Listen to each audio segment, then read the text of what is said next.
I want to comment on one of the statements he made, with which I agree, in which, Mr. Speaker, he just told us, again I agree, America doesn't work if middle-class families are taking home less.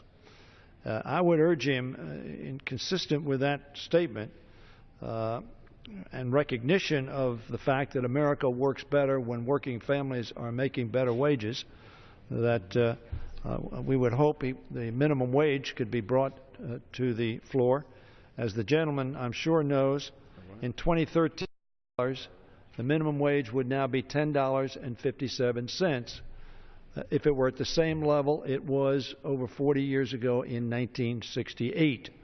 The minimum wage has eroded very substantially in its purchasing power and its ability to give middle-class families, as you say, and America, a decent take-home pay.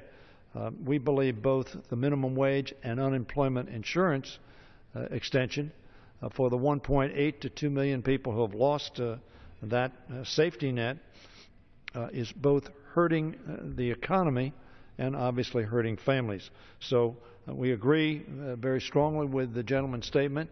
Obviously, the bills he refers to, he believes will also have an effect on this issue, but I would hope that you would seriously consider bringing the minimum wage and unemployment insurance to the floor.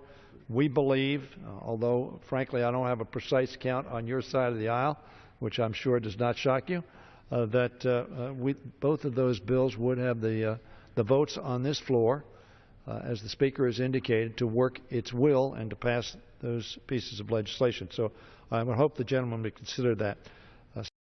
Mr. Speaker, let me discuss a bill that we believe will help the economy greatly. Chamber of Commerce believes it will help the economy greatly. Farm owners believe it will help the economy. And it's the broadest coalition that I've seen in the country on an issue in many respects. Evangelicals, Roman Catholic, Jews, other faiths, all have said, 70+% of America says, we ought to pass comprehensive immigration reform. Mr. Speaker, Speaker Boehner came forth with some principles in my state just a few weeks ago for moving forward on the comprehensive immigration reform. We were very positively impressed with those principles. We may not have agreed on every jot and tittle of the suggestions, but we thought it was a very good basis to move forward and have a discussion and bring comprehensive immigration reform to the floor. As Tom Donahue said, was absolutely essential. Tom Donahue, President of the Chamber of Commerce of the United States of America.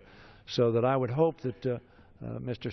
Leader and Mr. Speaker, that we could bring that to the floor, have a debate, have consideration of it. My view is it has the votes in the People's House to pass, if it were brought to the floor. And I would hope that that could be done.